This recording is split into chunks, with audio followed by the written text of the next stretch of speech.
ini aku lagi bosen aja ngerjain video YouTube, atau jangan-jangan aku punya ADHD ya? Kita nggak familiar dengan ADHD, jadi kalau ada anak yang inatentif, rasanya anaknya yang males, anaknya yang dihukum, bukan anaknya yang ditolong, bukan.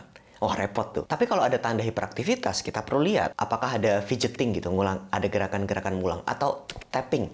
Atau kalaupun ada situasi keadaan di mana anak atau seseorang diminta berduduk dalam kurun waktu panjang, dia nggak bisa.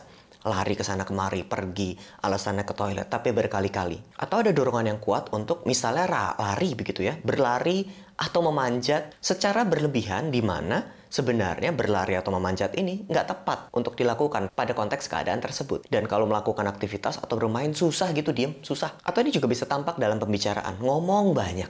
Di situ belum selesai bicara, kita ngomong lagi. Ngomong terus. Kayaknya lupa gitu. Ntar kalau udah selesai baru sadar, oh iya tadi saya ngomongnya banyak. Nah. Ini tanda-tanda nih. Dan rasanya kalau duduk diam, diminta duduk diam, nggak nyaman. Susah gitu buat nyaman untuk diam. Apalagi diam ngantri lama gitu ya, ngantri panjang diam. Wah, itu nggak seneng banget.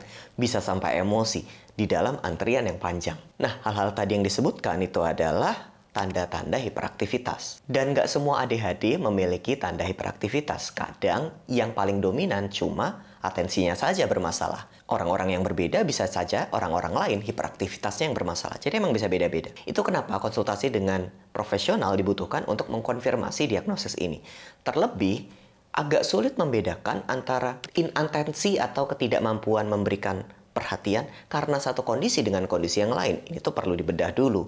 Benarkah ini ADHD atau jangan-jangan bukan? Jangan-jangan kondisi depresi yang membuat dia kesulitan memiliki atensi yang baik. Atau sebaliknya, karena ADHD ini sudah berlangsung lama dan tidak tertangani, dan dia merasakan sangat kesulitan dalam hidup, makanya jadi depresi.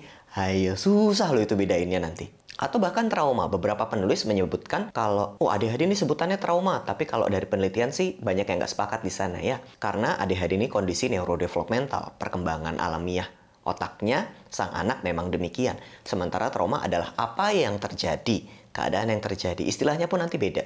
Kalau ADHD itu inattentiveness, kalau trauma itu masalah dalam fungsi eksekutif. Dua istilah yang digunakan untuk menggambarkan inatensinya nanti berbeda. Secara hipotesis, keadaan ini sebenarnya berbeda. Nah, ADHD ini baru bisa didiagnosis biasanya di usia sekolah.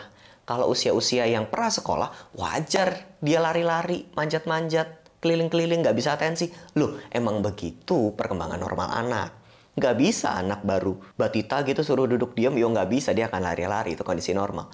Di dalam usia sekolah, harusnya itu berkurang dan terlihat lebih bisa duduk diam. Kalau enggak, nah kita patut curiga. Bukan anaknya nakal. Kita patut curiga dia butuh ditolong. Dan ADHD ini paling lambat terlihat di usia 12 tahun. Artinya bisa nggak ADHD itu muncul saat dewasa? Jawabannya tidak. Karena ini proses tumbuh kembang. ADHD bisa terdiagnosis saat dewasa, tapi bukan muncul saat dewasa. Bisa terdiagnosis saat dewasa, kenapa? Ya kayak tadi. Karena orang Indonesia nggak tahu. Telat diagnosisnya, yang kayak gini banyak. Tapi muncul saat dewasa, dulu baik-baik saja? Jawabannya enggak. Tapi mungkin nggak ADHD terus sekolahnya bagus, tapi sekarang inatentif. Loh, tolak ukurnya itu inatensi. Kesulitan menaruh perhatian. Bukan nilai sekolah. Karena kalau kecerdasannya cukup baik, sekalipun dia nggak bisa menaruh atensi, nilainya tetap bagus. Cuma di dunia kerja nggak bisa kayak begitu. Jadi sekalipun dia cerdas, tetap akan kesulitan karena sulit menaruh atensi. Makanya tolak ukurnya bukan nilai, tapi atensi. Atensi ini atau hiperaktivitas ini menciptakan distres, penderitaan, atau ketidakmampuan. Jadi pilihannya atau, bukan dan. Salah satu saja sudah merupakan tanda seseorang mungkin mengalami ADHD. Dia menderita banget atau sampai ada kesulitan melakukan aktivitas, nah itu tuh tanda berbahaya. Dan keadaan ADHD ini harus muncul di beberapa setting, bukan cuma satu. Misalnya di sekolah dan di rumah. Oleh psikiater anak biasanya akan dilakukan wawancara atau minimal kuesioner dengan dua pihak berbeda. Kuesionernya dibawa ke sekolah sama kuesioner yang diisi di rumah. Itu nanti kalau ada dua setting yang berbeda, nah udah tuh. Bisa jadi ADHD. Dan butuh penanganan. Bagaimana penanganannya? Ada banyak. Ada intervensi psikososial, ada intervensi kognitif, ada intervensi perilaku, ada banyak intervensi bahkan yang tidak mencakup ketiga hal tadi. Misalnya diet, neurofeedback, atau setting aktivitas tertentu yang memang disusun untuk anak ADHD. Atau untuk orang ADHD. Itu ada. Dan adakah selain itu pengobatan misalnya? Oh ada, pemberian stimulan seringkali membantu pada orang dengan ADHD. Sehingga dia bisa lebih fokus, motivasinya lebih terjaga, lebih nyaman buat melakukan aktivitas. Itu pun mungkin. Ingat, gejala tidak sama dengan diagnosis. saya nggak bisa fokus nih, berarti saya ADHD. Nggak juga.